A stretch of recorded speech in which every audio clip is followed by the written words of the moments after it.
Hello everyone, के छ तपाईँहरूको खबर? हाम्रो चाहिँ हेर्नु न साथीहरू, पानी परेको परे 5 मिनट पनि रहेको छैन। झन् आज एक दिन बसेको दिन लुगा सुगा धुम भनेर सोचिरहेको थिएँ। पानी परेर केही दिएको छैन। बल्ल बल्ल बल्ल साथीहरू आज बत्ती नआएर बल्ल बल्ल बल्ल दिनमा 5000 जति भ्युज आउँथ्यो। फोटो हालेको गरेर भिडियो हालेको गरेर त्यो पनि आज मेरो गयो।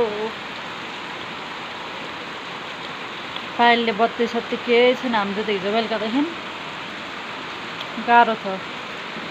फोनमा चार्ज पनि छैन। पानी आएको आइज यसरी।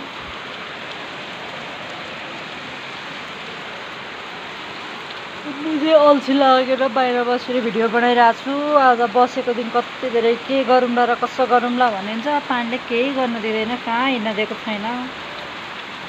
गाह्रो छ। कस्तो छ तपाईँहरूकोतिर कमेन्ट गर्नुहोस्। तपाईँहरूकोतिर पनि यस्तै हो पानी? हाम्रो त वक्क हुन्छ, नुहाउँदा आउँदैन, आएपछि कति धेरै आउँछ। बिजोग भइसक्यो हेर्नु न।